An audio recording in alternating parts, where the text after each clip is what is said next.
Bienvenue, Abdelmounaïm Dignan. Merci. Merci à vous d'avoir accepté notre invitation au débat. Je rappelle que vous êtes directeur général adjoint du Crédit Agricole du Maroc. C'est bien ça. Le SIAM, la thématique, c'est l'emploi. Tout à fait. C'est l'emploi comme un effet de levier pour le développement du monde agricole, votre secteur de prédilection, je suppose. Alors, je crois que c'est une des premières fois que je vais parler d'emploi avec un banquier. Alors, par vous, c'est quoi? C'est ce challenge que s'est fixé le pays aujourd'hui, de créer le plus d'emplois possible dans le monde rural, pour élever aussi les différentes classes sociales et installer une classe moyenne. C'était le vœu exprimé par le chef de l'État il y a quelques années. Donc vous, en tant que banquier, vous en pensez quoi? Comment vous positionnez par rapport à ça? Oui, alors on va effectivement parler emploi et la banque, mais aussi avec le digital. Oui. J'aurai certainement l'occasion de parler, de détailler un petit peu où nous en sommes par rapport au digital de manière générale. C'est-à-dire sur la finance digitale? Oui, sur la finance digitale. Sur l'implémentation, sa démocratisation. Exactement, sur la transformation digitale du Crédit Agricole de manière générale. Oui. Mais déjà, pour vous dire effectivement que nous souhaitons, par rapport au digital, accompagner son start-up. Donc le Crédit Agricole s'engage à accompagner son start-up, notamment celles qui sont issues ou qui opèrent dans le monde rural. Exactement, celles qui sont issues dans le monde rural. Dans le monde rural. Donc, en fait, vous vous positionnez sur l'auto-entrepreneuriat et le développement en fait, de l'auto-entrepreneuriat dans le monde rural. Oui, en fait, son start-up partout au Maroc et essentiellement dans le monde rural ou ceux qui opèrent dans le monde rural de manière générale. Est-ce que vous considérez que ça va permettre, vous, d'être visible et de déclencher une dynamique aussi dans ce monde rural? Tout le monde commence à s'y intéresser. Il y a un vrai challenge, un vrai défi en matière de développement économique, en matière de développement social, en matière de création d'emplois. Est-ce que c'est quelque chose qui va permettre, selon vous, de créer un effet de dynamique? C'est plus qu'une visibilité. Nous, l'objectif pour nous, c'est justement de développer l'employabilité des jeunes dans le monde rural, de favoriser l'essor socio-économique toujours dans le monde rural à travers une centaine de startups.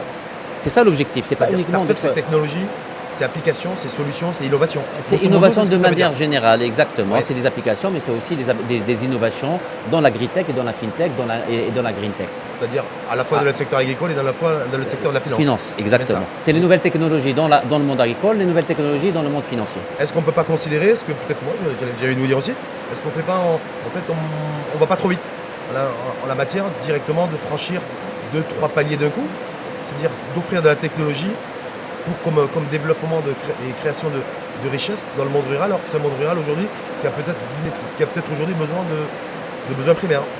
Oui, mais peut-être que c'est les nouvelles technologies qui...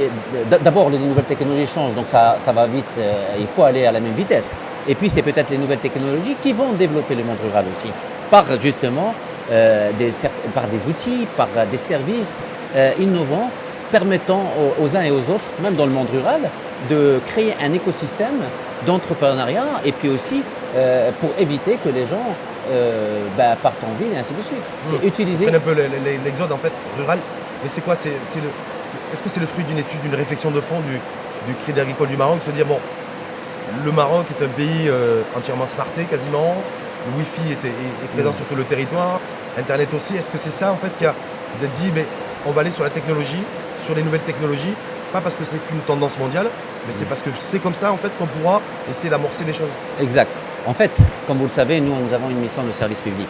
Et chaque jour, nous essayons de réfléchir comment les nouvelles technologies et la digitalisation peut nous aider à offrir des services, bien évidemment dans la finance, dans le monde rural.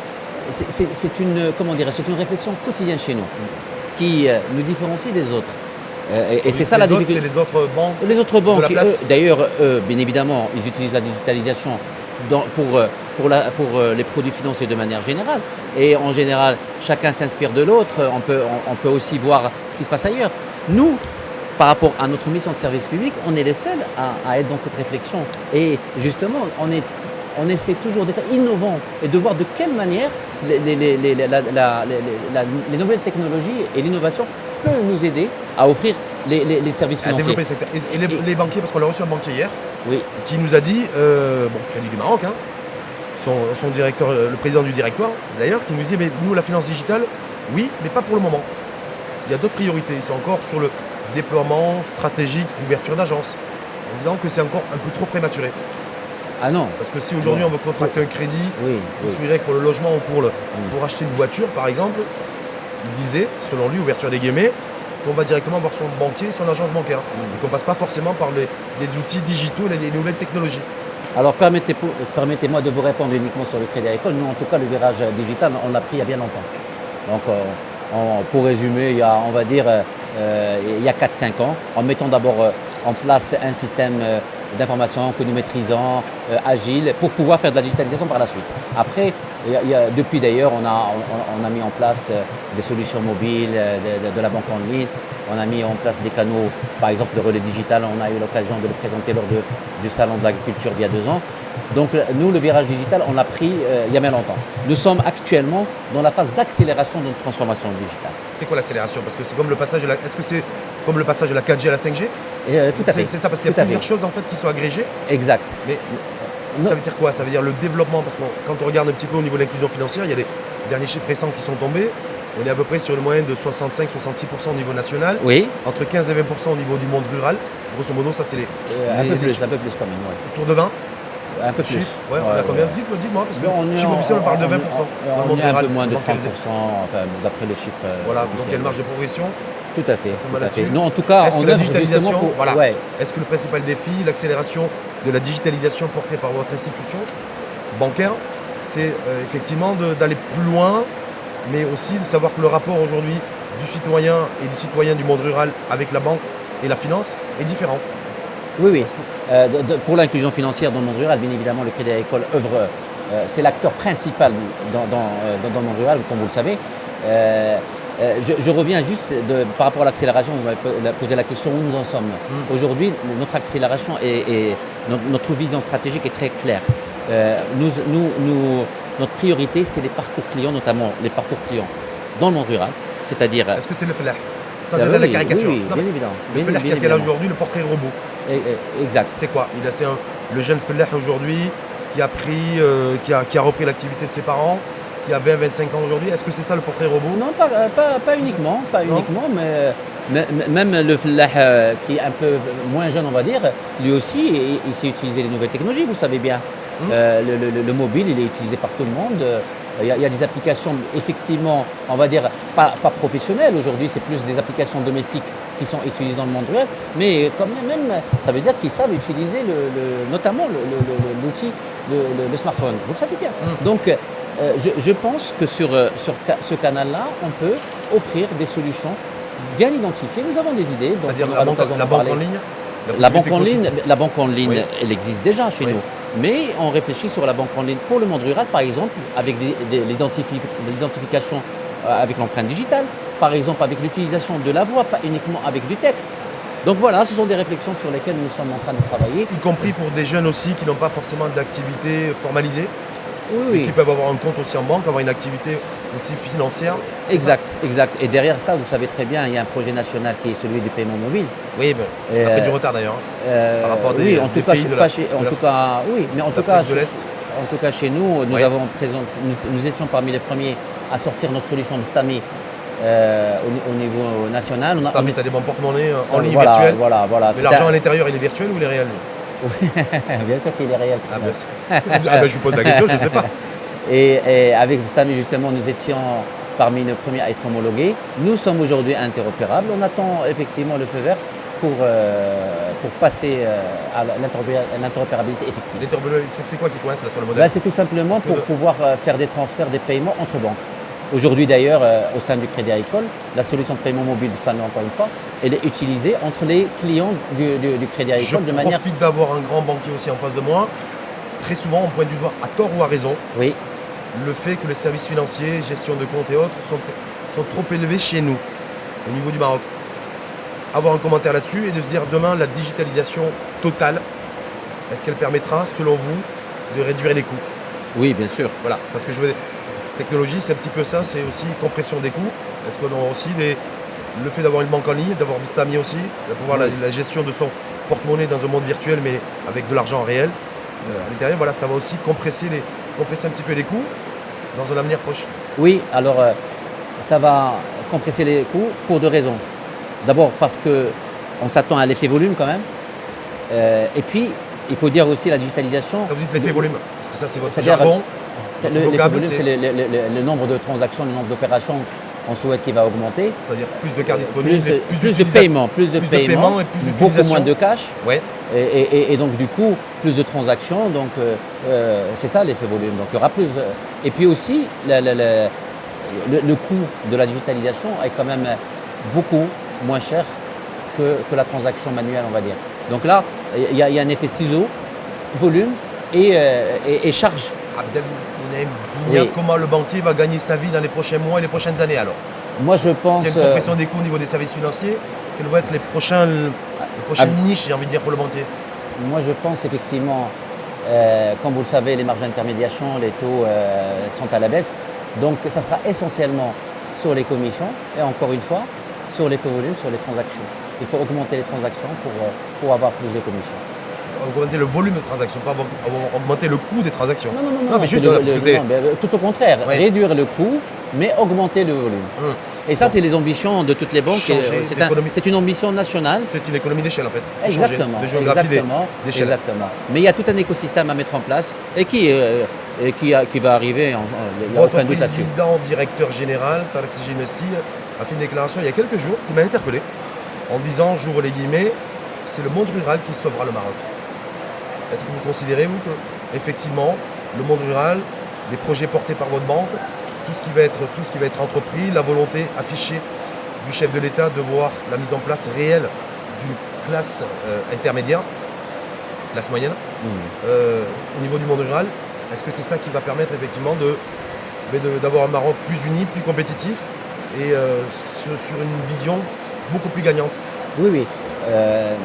En fait, comme vous le savez, le secteur primaire et le monde rural représentent aujourd'hui une partie importante du Maroc. Donc c'est la locomotive de tous les autres secteurs. Donc si le monde rural va bien, le reste va bien. Et vous savez bien, avec quand il y a la pluie qui tombe, quand il y a une année avec la pluie, c'est pas pareil quand il y a une année de sécheresse. Donc l'agriculture, le monde rural, c'est la locomotive de tout le reste. Donc bien évidemment, je confirme. Vous confirmez que c'est le monde rural donc vous alignez, c'est pas un alignement de circonstances sur le propos de votre c'est président, plus- du directeur général. Non, mais parce que- Combien même, parce qu'il est légitime. Oui, non mais bon, non, mais c'est important parce que très Oui, souvent oui. le monde rural, est-ce que vous considérez aussi que peut-être que ces dernières années, on a été trop nombreux à avoir tourné le dos au monde rural aussi? Et qu'il y avait aussi peut-être d'autres priorités, développement, Non, je pense pas. Tout au contraire, non. Il y a eu, comme vous le savez, des plans nationaux, le plan Maroc vert 1, le plan Maroc vert 2. Non, je ne pense pas qu'on a tourné le dos, tout au contraire. De toute façon, on ne peut pas, parce que comme vous le savez, ça représente quand même une bonne partie de la population marocaine. Non, du tout. Je pense que le monde rural a été toujours soutenu par les autorités, mais aussi par exemple dans le financement par le Crédit Agricole. Ça a toujours été en tout cas nous, dans notre mission ça fait partie de notre mission de service public et de notre ADN. Il y a aussi un plan de formation nationale qui a été lancé, vous avez vu, de formation professionnelle. Oui. Vous êtes dans la nouvelle technologie, vous êtes dans l'accompagnement de start-up. Voilà. Il y a des convergences. Oui, tout à fait. Parce que l'éducation technologique, oui. c'est important aussi, c'est prévu dans les différents plans de formation professionnelle qui vont être déployés sur l'ensemble des régions. Et je me dis, est-ce qu'il faut aussi nécessairement, ce qui n'a pas été forcément le cas jusqu'à présent dans certains secteurs et plans sectoriels qui ont connu une stratégie, des points de convergence entre les différents opérateurs et acteurs. Oui, d'ailleurs nous on profite du Salon de l'Agriculture pour lancer un concept que nous avons appelé la ferme digitale. En fait c'est un espace organisé en quatre, on va dire quatre espaces aussi. Il y a un espace à Caton où nous avons sélectionné 220 jeunes pour Issus du monde rural, de tout le Maroc. 220 jeunes marocains. 220, on a visité 125 villes, on les a sélectionnés de 125 villes de toutes les régions du royaume. Donc ils sont représentatifs de l'ensemble du territoire. Exactement. Alors le but, c'est qu'ils vont réfléchir et ils vont développer des solutions in situ pendant 48 heures. C'est un hackathon. Et bien évidemment, ils sont épaulés et assistés par des mentors, des experts, pour monter leur projet et pour éventuellement remporter l'une des compétitions, que ce soit dans l'agritech ou dans la fintech. Bien évidemment, le Crédit Agricole, il est là pour, par la suite, les incuber. Il y a un deuxième espace qui est celui des startups. Là, par contre, il s'agit d'entreprises déjà établies et qui sont là, où ils présentent leurs produits et qui souhaitent accélérer leur développement.